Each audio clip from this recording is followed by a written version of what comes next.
Yes, there we go. All right, I think we're good. Okay. So thank you for sharing, Rebecca. Anyone else? Yeah, so I'm here just because I'm a new student at TCSPP, and I also just telehealth is becoming like really big right now with everything going on. So I'm just interested in learning more about everything, honestly. So I'm excited. Very, very true. Well, thank you both for speaking. Any last goers? Oh, I see I'm a supervisor.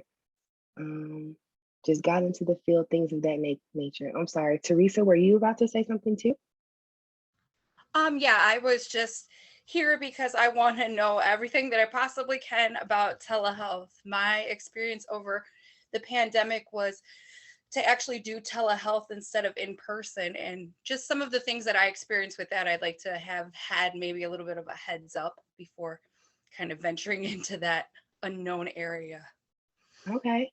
All right. Well, that's good to know. I always like to ask to kind of hear what everyone is kind of expecting. Um, Throughout this one, we'll kind of be more like talking about interpersonal things of like, how what we can do to kind of build a rapport and things of that nature with our supervisees. So I'm very thankful and happy to have you all here. So I'm just going to share my screen quickly and start discussing these things. So let's stay with changing times, right? So as some of you have already said, it's been a lot of changing times, how we have shifted quickly to kind of telemental health over the past few years. So it may be some things that we may be struggling with as supervisors or even supervisees is the sudden change that we have all just experienced over the past, I don't know, 2 to 3 years, right? Sudden changes related to our personal lives, maybe our education change or the way that we were learning has changed. Maybe we were in person to now we have to do virtual. So it came with a lot of feelings of being unprepared, maybe not being ready. But it also came with like our changes in the routine. It also could have diminished our routine, right? Because we were in the house for such a long time, being confined to one place, really maybe feeling like we're isolated from the world, not really being able to engage, I guess only with family members that are in the home. So things have kind of shifted for us and also shifted for our clients and supervisees. So when we think about that, then I feel like we're still to this day constantly shifting, right? Maybe some of you all are working from home still, or maybe you're doing a hybrid where you're working from home and you're also working in the office and things of that nature. So you are constantly shifting or learning new things, or maybe new things have arise because of COVID. So it's all new territory as we are learning all these new different things, right? So something that also may have changed, of course, is the workplace and the factors that are in the workplace. So when we think about these things, then I instantly think about existing stress. What I mean by existing stress is maybe us being able to find resources for our clients or helping our supervisees find resources for our clients, or any type of maybe continuing of services, higher level of services, things of that nature. It here in Pittsburgh, it has really been a struggle bus to kind of find, being at the University of Pitt, finding finding clinicians outside of Pitt that can like maybe take out of state insurance, that's willing to work with students, maybe with higher level of care, things of that nature. So when we think about the clients and the consumers and also maybe a heavier caseload, then we think about how the clients may come in with more severe issues. So that means our supervisees may come in with a lot of issues. Or if you are a supervisee, then you may feel like, whoa, this is really overbearing, or this may be a lot. In addition to also more people are seeking services. So we have maybe a crease in maybe anxiety, depression, and all these other things that have been related or connected to COVID. And then on top of that, we have more people coming in to seek services. And so I can imagine, or at least here with me, it has been like overwhelming. There's been a lot of change and trying to adjust to that. So another thing I like to address is that access to colleagues could also be difficult as well, right? Because we are doing telemental health and we have limited access or resources, or maybe sometimes during those group supervisions, we could kind of be tapped out, distracted, not really having the opportunity to really hone in and kind of talk about maybe any personal issues or case conceptualizations and things like that together, which kind of hinders maybe our growth just a tad bit. So next, I want to continue to talk about the challenges that we actually may face with being online, right? So of course, someone already spoke about confidentiality and what that looks like. So as it relates to like different types of confidentiality, and then of course we think about how we can maintain that in our home space. So I see some of you are either in a room. For me, I have headphones in, my door is closed. Some people have sound, I forgot what they're called, little noises outside their office, so that they are room so that they can maintain that confidentiality. Maybe you also have to talk to family members too, right? Like, hey, I'm about to go on this session, you have to be quiet or stay away from me. and so many words. I also think about safety issues, right? So if we're helping supervisees, then we have to focus on maybe some of the challenges that may be faced with a supervisee who may be dealing with a client who is feeling suicidal, um, maybe discussing that type of issues that may arise or things of that nature. How can we help them? How can we make sure this client's okay? But how can we also check to make sure our supervisee is okay with dealing with this high risk or high case client? So when we also think about being online, then we also think about like technology and things of that sort and what that looks like. So when we think about technology, then of course we think about maybe our platforms. How are we protecting our clients' information if we have to use our personal laptops, if our um, agencies or organizations are not providing us with those things? And many of that can also be a challenge too, to try to navigate that space as well, to make sure you're maintaining that as a client and as a supervisor or supervisee.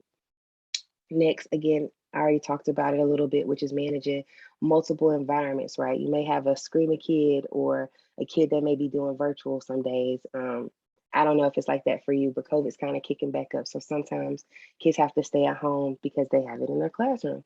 And what does that kind of look like for you? Or maybe you have a dog that wants to be hugged while you're doing supervision and things of that nature. So learning how to like manage those multiple environments. And the last piece that we will hone in on for a little while is building that rapport and connection with your supervisees and your supervisor. So when we talk about building a rapport, I like to just kind of focus on like providing a comfortable supervision environment and what that kind of looks like. It looks like limited distractions, silencing our phones, being in private rooms or private areas. But for a supervisee, I also think maybe feeling comfortable would be asking a supervisor about their experiences. For example, when we are working with clients, right, we typically ask them things or we let them know things about us, or we ask them, hey, is there anything you would like to know? Like related to our professional work, maybe how long we have been doing what we've doing, if we've done attachment work, if we've done therapy, trauma, then we may really hone in and try to discuss those things. And I think that's very important to maybe build that connection with your supervisee on that level. But also asking your supervisee, like, you know, what are things that you're looking for in your supervision? What are your goals? And we'll talk a little bit more of that later on in the slides. So another thing about building rapport is just making sure you're able to maintain eye contact and really engage facial expressions, nonverbals, all of that's important. So when I think about that, then I think about sometimes how I see some supervisees maybe having the camera off or turning like just being very distracted, maybe moving around, maybe going to go get something and started eating, things of that nature. To where it may feel like, you know, we're not as engaged or we're slouched on our couch or we're relaxed. Sometimes we're in our beds, you know, things like that. So I also think it's important to match the supervisee's language and emotion as well as them matching yours. So what that kind of looks like too is that, you know, sometimes just as we were working with clients, sometimes we're not able to get across to them if we are using um, our clinical terms all the time. It makes them feel like they're disconnected to us. They really can't understand what we're saying or just feeling a little like distant with us. And so we can imagine that must be very hard or even more difficult when we are doing telemental health or telesupervision as well.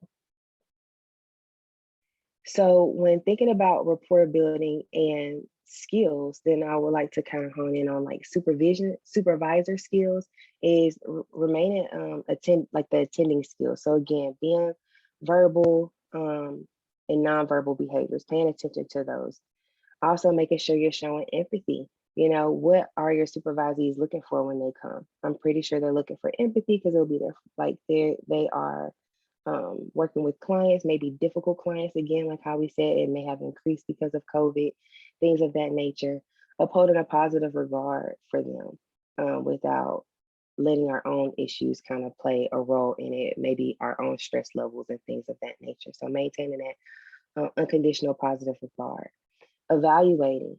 So sometimes supervisees ask for it, but I think it's important just to provide them with that because I think that's how they grow professionally, right? That's how they grow personally as well. If we are providing them with feedback and we are giving them adequate evaluations, maybe it's 3 months, 6 months, 9 months, however you choose to do it. I think it's important to always provide them to let them with an evaluation to kind of let them know where they're at.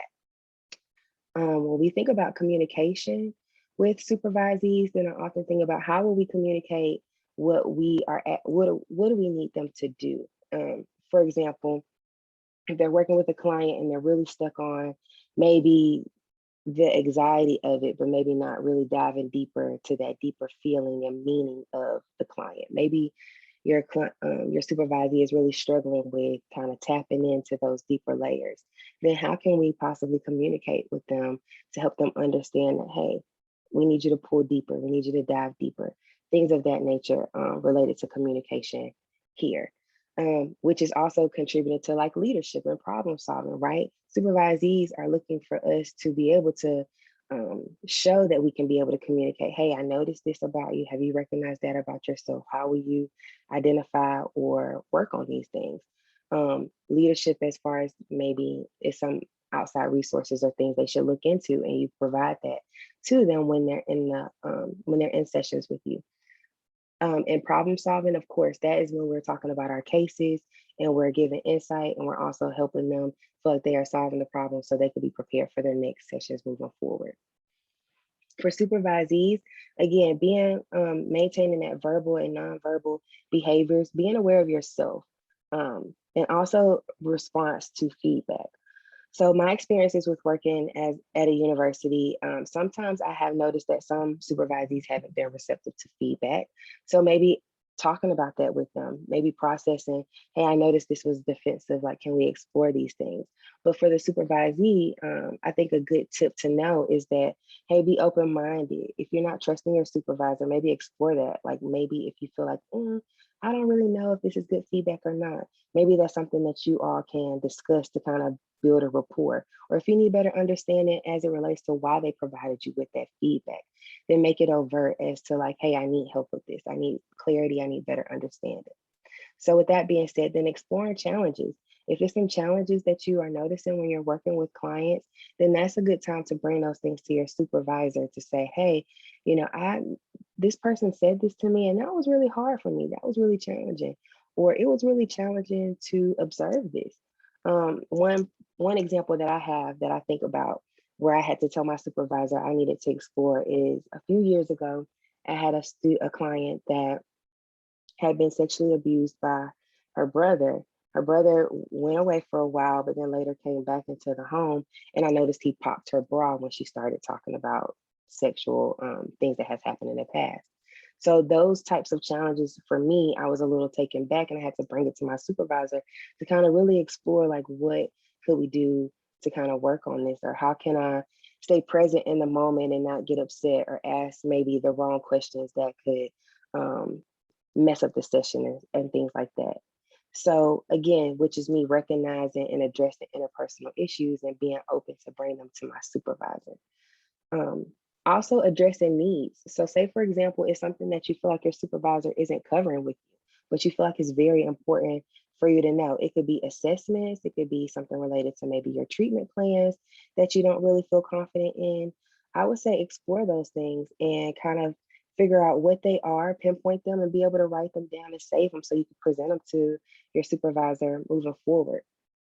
Expectations, maybe being overt about, hey, this is what I think about supervision. Is this how supervision goes? I think sometimes when students or when supervisees are starting uh, supervision, then sometimes they have expectations in their head. Sometimes they wonder things.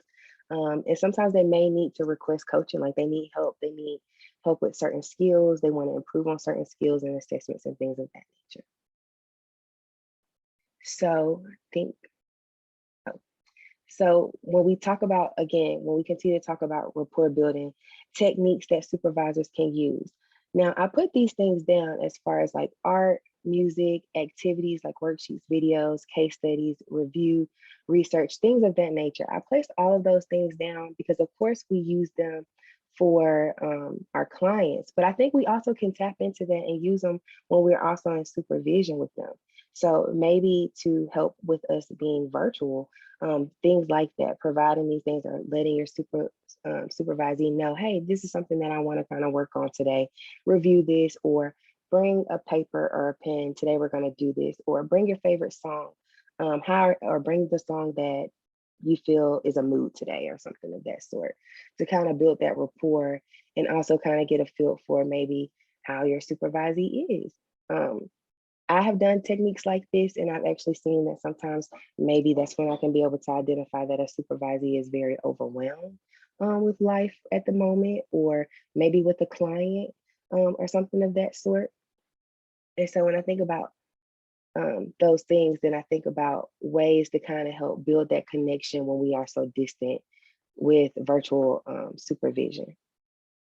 So next with supervising and techniques, then I keep expressing open communication with them. Sometimes I think when we are supervisees, then we feel like, oh, it's something that I can't address, or I'm really nervous to address if it's something related to like my personal life that may have me distracted while I am being a clinician. Those are things that maybe we should address. Another thing that could possibly help build a rapport is maybe structuring pressing topics. So for example, as a supervisee, I didn't know that going in, but a tip that I wanted to present to you all today is that I noticed that maybe I should talk about my harder clients at the end, because I felt like sometimes when I talked about my harder clients at the beginning, it took up my whole supervision, and then I weren't able to maybe provide updates or get updates or tell updates rather to my supervisor that could possibly tell me like, oh, well then follow up with this or also do this, because I felt like those clients were good. So that's a little tip of maybe thinking about or planting the seed of how do you want to structure, or how can you collaborate with your supervisor to structure maybe some pressing topics or pressing issues that you may have. Another part is be yourself. Right now, as a supervisee, the supervisor is looking for you or wanting to kind of explore that professional identity with you. So being open and being yourself, maybe saying some things you may be stuck on, maybe your belief and values, and kind of figuring out what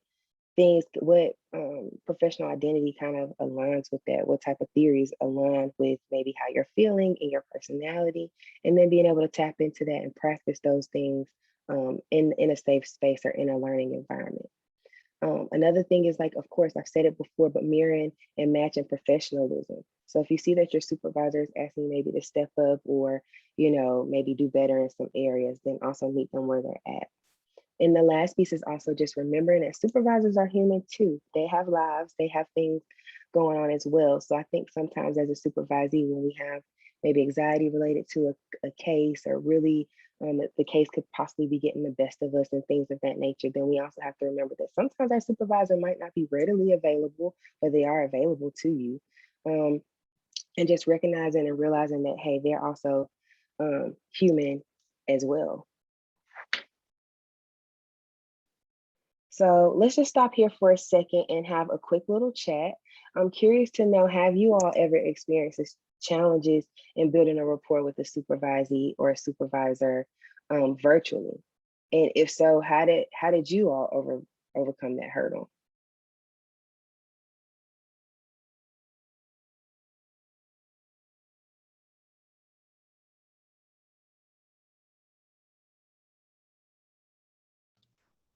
I can speak on that.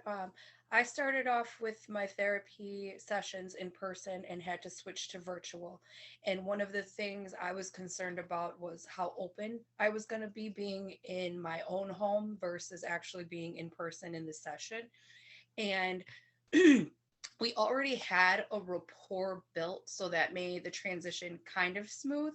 But now that we're back to in person, I can feel that it's a little different. I mean, we both acknowledge that the meeting in person was different than the virtual, because we had come to this place of virtual was unfamiliar to the both of us, and created that kind of safe space and comfort in my own home and also in the therapist in their own home. So then going back in person, it's kind of like starting all over again, I guess, for lack of better words. It's just getting acclimated with the environment all over again, where I was very comfortable being in my home. So I think even when there's a rapport built, that environment is really important to kind of be comfortable in. Mm-hmm. Yeah, thank you. And I think another good piece that you added too is just making overt, right? You said that you made overt to your client, like, hey, this is different. This is definitely different from virtual.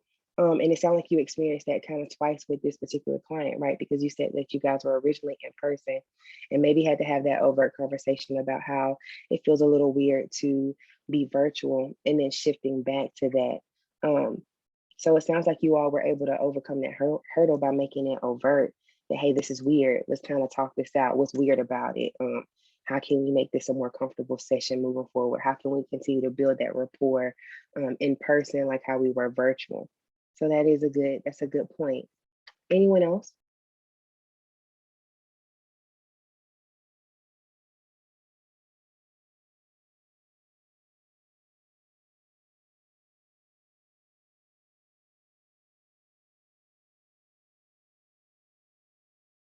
I could say something. So I'm in therapy, and so with my therapist, when we first started, meeting online instead of face to face, it was really difficult to just figure out how to get into the meetings. Like it took us both kind of several, because this was all new to her too. So it took us both several times to get it right. And I ended up having to ask her to send me a direct link to the meeting. And because she uses this like software platform or whatever that she pays for.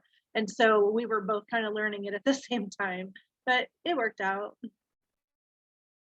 Awesome. Thank you. Thank you for including that and having your pieces as well. As you were talking, another piece I think about too is, I don't know if you all can see me, but something that I do, let me stop sharing my screen for a second. Something I enjoy doing is telling them, hey, go grab something maybe of how you're feeling today. So sometimes, like how it is early in the morning, I typically see someone that's going to have like coffee in their hand because they need coffee to get by. I always like to have my Blu-ray glasses. I feel like they help me. So that's another way that I try to kind of get past that hurdle, is kind of just asking them, hey, ask them, hey, like, how you're feeling today? What things can you do to kind of help us kind of build that rapport? Do I have anyone else that like to kind of speak to that?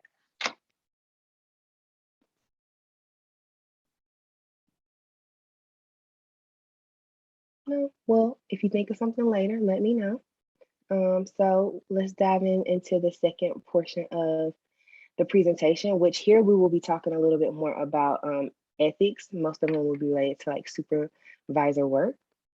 So when we are talking about supervision, tele-supervision, right, then we talk about preparing ourselves. And we talked about this a little bit more, but what does that look like, preparing ourselves? So maybe that looks like making sure that our computer is charged, making sure that our phones are silent, maybe having notes on the side of us, first as supervisees and as a supervisor, making sure we have the things readily available that we need to be able to give the best supervision. And supervisees, make sure you have everything so that you are feeling equipped and ready as you move forward. So when I think about supervisors, then I also think about continuing education. So it's pretty much our duty, and it's also in the code of ethics, where we need to continue our education as far as like workshops, trainings, podcasts, you name it, a slew of things, conferences, seminars, to continue to build on continuing our education, so that we're able to provide the best types of services for our supervisees. And as for our supervisees, of course, we should always advocate for them to continue their education as well through maybe any topics that they're interested in, and helping them to understand that that is the standard, as a clinician. So when we talk about standards and policies, of course, it's still going back to the ACA Code of Ethics and maintaining that. Maybe exploring that with your supervisee would be useful, but I also think knowing those things walking into supervision is very useful and something that we need, as well as monitoring our wellness. How are we feeling today? How are we checking in with ourselves? Do we have someone to check in to kind of talk about maybe some of the issues that we may have with our supervisees? Things of that nature. And so if you think about it, the things that we have according to ACA Code of Ethics, then we also have a code related to supervisor preparation, which is here. I won't read all of the ACA Code of Ethics things verbatim, but I do have them in the slides just so that you are able to identify with how they connect with the things that I'm speaking on. So next, when we talk about tele-supervision and the foundation, I would say start that foundation from the top, from the very beginning. When you're meeting with your supervisee, maybe discussing a contract related to confidentiality or your expectations that you have, clarifying the platforms as far as what do you want to use? Do you want to use Zoom? What types of platforms, Microsoft Teams, whatever.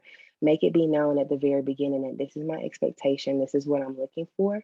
And supervisees, I would say, this is the time where you hone in and kind of really pay attention so that you're able to know what exactly is expected of you moving forward in this relationship as well.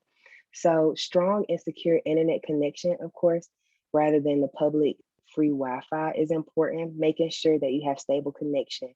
Again, that goes with preparing and making sure that you're prepared for supervision at that time. Maybe discussing fees and collaborative work or insurance, things of that nature, making sure they have insurance, maybe discussing your own insurance, your fees, when do you expect payments to be made, things of that nature, and as well as collaborative work if you see them collaborating with you in the future. And again, addressing goals related to supervision.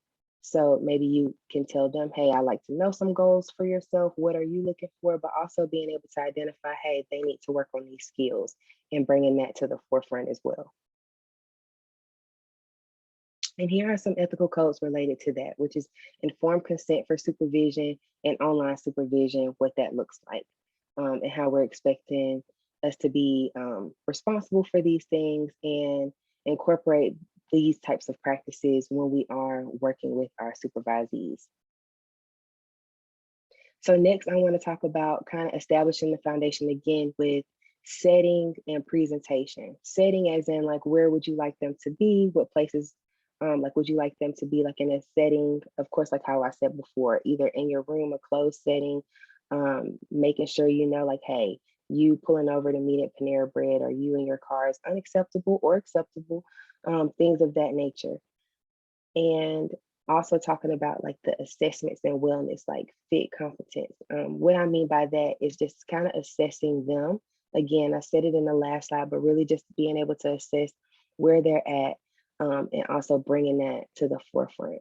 And then again, as a supervisor, it's important to maybe have some of these credentials, which is the BCTMH credential related to telemental health types of services or supervision. And here I have some ethical considerations related to that, which is the counselor credentials, which are important, and then professional disclosure. Again, we've reviewed this earlier on, so I'll just skip past because of the time. I want to make sure I have enough time. And so next, let's talk about the preparing for emergencies. So when we talk about preparing for emergencies, then we must make sure as supervisors, we always have updated contact information. But for a supervisee, I would advise you all to have the same, because it may be something that happened or something of that sort to where your supervisor may need to reach you or get in contact with you about some things as well. So making sure you have that updated contact information, any health considerations. So you could be working with a supervisee that may have some health concerns. what do we do in that situation? What if we are doing work over, we're having supervision over the we're having supervision online, and something may happen during that moment. What if your supervisee has seizures and things of that nature? How do we plan something if something like that were to happen? How do we make sure that they are safe? Just like how we would do with the client, we have to still make sure we're doing that with our supervisees as well. Supervisees, I would advise you to be open about some of the health concerns if it's anything that could hinder you with working with online, with your supervisor and with clients. Another point is how should we contact them in case of emergency, or how should they have emergency contact with you and things of that nature, even after hours? What does that look like? So again, how I said, maybe making a contract at the beginning, also bringing in that emergency piece to making sure that everyone's on the same page in case of emergency. We know what to do. We know to give us a call. We know maybe to call the appropriate services in the area, or if we have to call the police or any other types of authoritative figures, then maybe we have to do that too.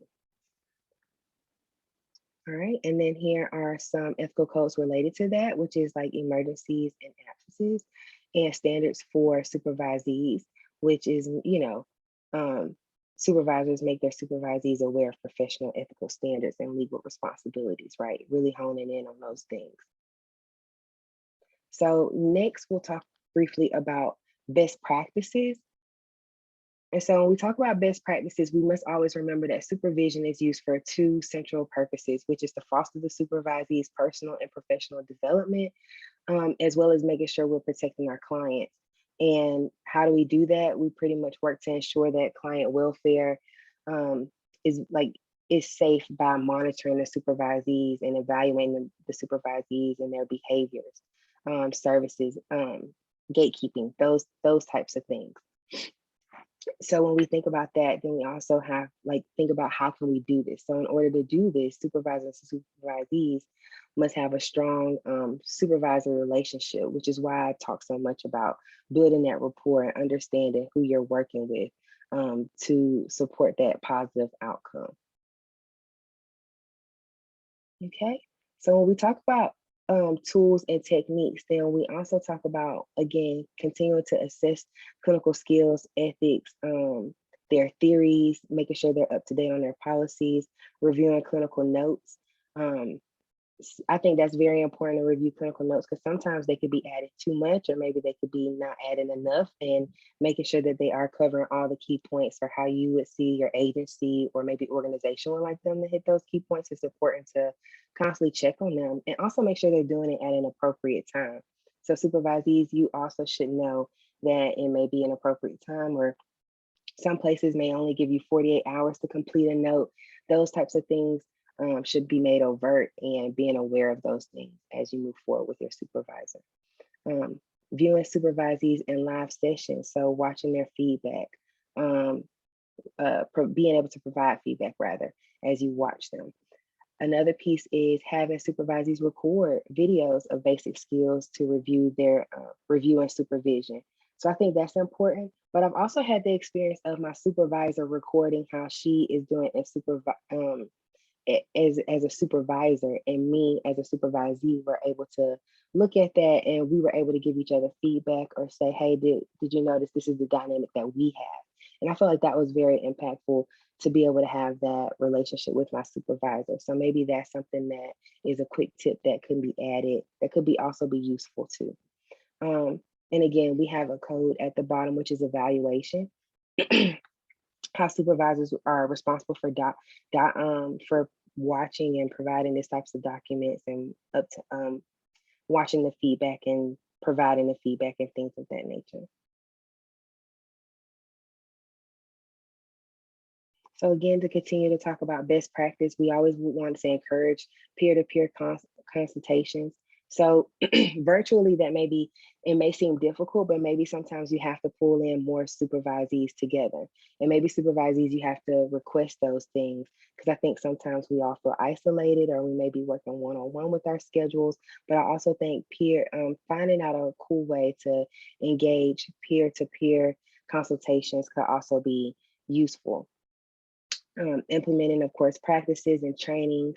And how we can do that again is through doing some therapy work that we typically do with clients with our supervisees, which is doing like art and sculptures, music and movement, journaling, narrative writing. Again, like how I said, I kind of get my supervisees moving around because I'm curious to know, how are you feeling today? Maybe grab something that describes how you're feeling right now, or how your week is going, or something that's very valuable to you, something cool that I didn't know about you, to kind of build that rapport, or maybe say, maybe give me something that explains a client for this week. And then we talk about that and really dive deep into maybe what that object is and how that correlates with the client, to kind of get a better understanding of, helping them with the client. So for the last few minutes, I wanted to make this more of a conversation, and I wanted to kind of idea swap with you all. So I'm curious to know, what type of creative ways or activities have you utilized in supervision? Now, this isn't just for supervisors, this also is for supervisees. What creative ways, maybe it was something that had happened, or something that you experienced with your supervisor that you felt like, oh, this was really good. This is something I really remember and I cherish that I could use moving forward. So for the last few minutes, I'm hoping that we can all just do a brief chat and kind of talk about those things.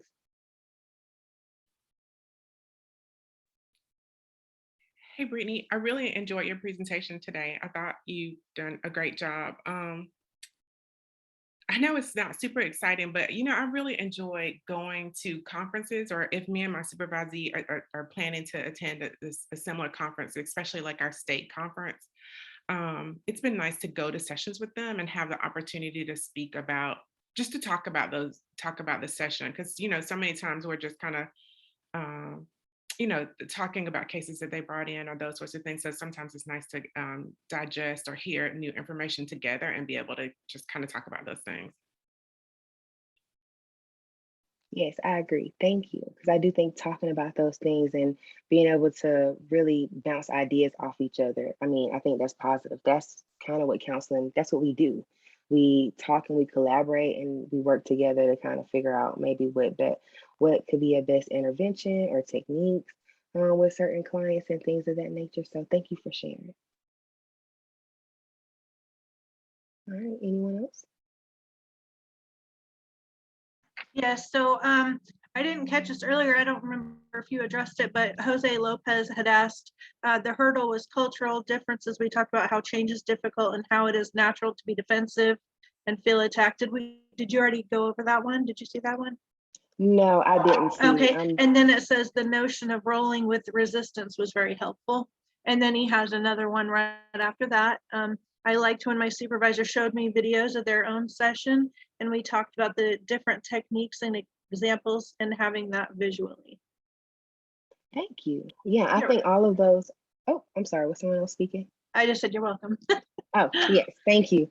No, I like that. And if we could kind of stay stuck in what some of the things that he was saying, it makes me think about, what cultural differences do you all feel like you have had that has been a struggle, maybe with working with maybe supervisees or supervisors virtually?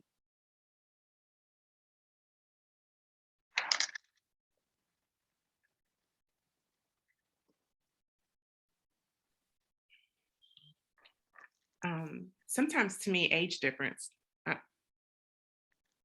just age. I know just the difference in maybe the way we communicate, or the perspective that we might have is really impacted. Obviously they don't have as much experience, but experience with counseling or just with life, and so sometimes them not having that perspective, age, I think played a role. Mm-hmm. Most definitely. I do agree with that. I think that sometimes age can play a role in maybe making that overt too. I think age, maybe race, a slew of things, maybe sexuality, maybe I feel like I also had some supervisors maybe try to make sure, everyone's included too when we're having group supervision, really adding that she, her, and hers, or pronouns and things of that sort in the mix as well. Yeah, so thank you. Anyone else? Maybe Yes, related to Jose.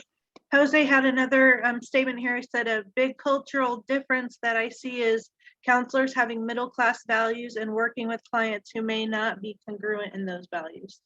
Mm, yeah, that's very true. And how do we kind of navigate that space or even make that overt to our to our supervisees that, hey, we noticed that, and really building on those skills. So maybe we have to do some types of casework, or maybe some videos, or even really doing some types of multicultural identity um, activities to kind of help them understand what is going on. That's a good point. Thank you, Jose. I also like to add with Jose, I think you spoke about like just different techniques, and it sounds like to me you're more of like a visual. You enjoy doing that visual and hands-on activities in that piece. Does anyone else feel like they do well with maybe hands-on, or would they prefer more lecturing, reading, and things of that nature? Or has that been beneficial to you when working with maybe your supervisor? I have often wondered why only children have play therapy. I mean, I guess I haven't read a lot, but I mean, I know like with between me and my children, we benefited a lot from like taking adventures together, just like I remember who said it, but going to the conference together, you know, with them. And who knows? I mean, even just some daring activities, you know, like bungee jumping, or just doing like some of those skywalks where you have like you're connected to the line, or zip lining and stuff like that together. I don't know how ethical that is, but I think, you know, as far as like an adult version of play therapy, I think would be really helpful. I think it'll be really helpful too, because of course it'll continue to build that rapport, but then it also, I'm sure, it could build trust, right? Because bungee jumping is very extreme. I feel like I would have to trust this person that I'm with that we can do this. Right. Oh yeah. Jose, I saw something about you saying something. The sandbox therapy is a great tool for all ages. And I must say, I do agree. I've done a lot of sandbox activities, some without the actual sand. And I actually really enjoy being able to do those things as an adult. So I think, just to add to what Rebecca's saying, I think that's very true. I think we should maybe incorporate more play or hands-on therapy when we are doing supervision too, because I think sometimes being able to see these things could benefit us. Yeah, I was gonna comment and just say right now I work as a behavior therapist, and my supervisor, my BCBA, I like when they lead sessions because I find that watching them and getting to hear the tone of voice that they use with the clients and getting to like experience the way they work with them helps me imitate that for my sessions with them. And I'm very much a visual. I can learn from reading, but the seeing them interact in person just completely will like change the way I interact with them as well. So it sounds like to me you kind of like that modeling piece. You like for them to kind of model out what is expected, what should I do, or oh, that was really cool how you got out of that situation, or maybe that that challenging point in therapy. So I think that's really good too. Thank you for sharing. Yes. Yeah, thank you. Yeah, it makes me wonder too, how often do we as supervisors really go in and observe like live with our supervisees? Has anyone felt like that's been useful, even on the supervisee side? Have you felt like, oh, that was too nerve-wracking, I don't want them to sit in with me? Or have you felt like, no, that was like the best because I knew I had someone to kind of piggyback off of, and I had a support system there for me?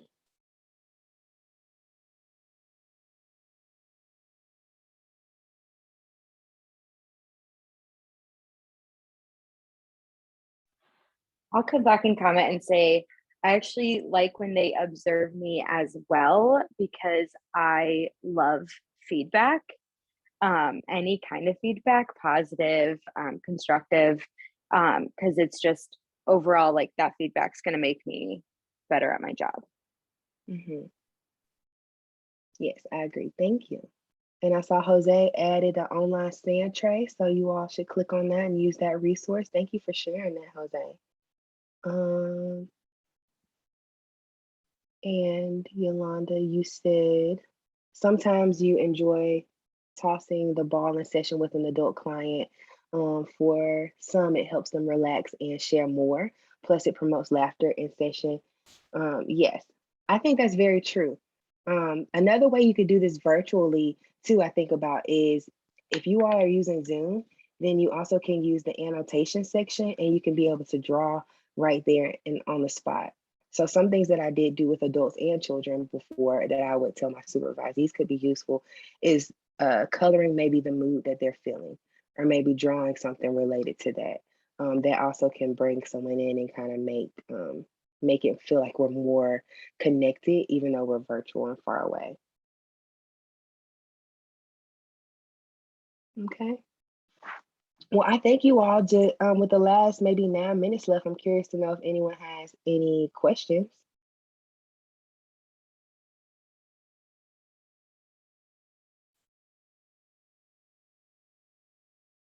Does anyone have any more hands-on activities maybe they use? I see Paula said that it was very helpful kind of hearing some ways that people have been, doing more hands-on and creative strategies virtually. I'm curious to know, can we help this colleague out? Is there any more things that you love to do?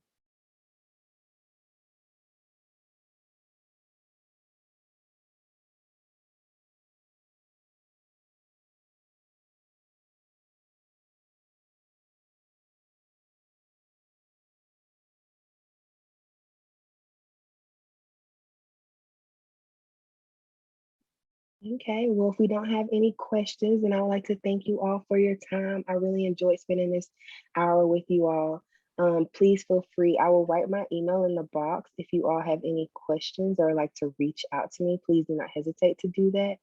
And I hope you all have a good rest of your day. Oh, wait, just a second. I'm trying to post the, there's a survey that everyone has to do. So let me grab that here real quick. Yes. And I'll all right. post the survey link into the chat for you. Awesome. Thank you. Yeah, no problem. Let's see. I'm also going to add my email to the chat now.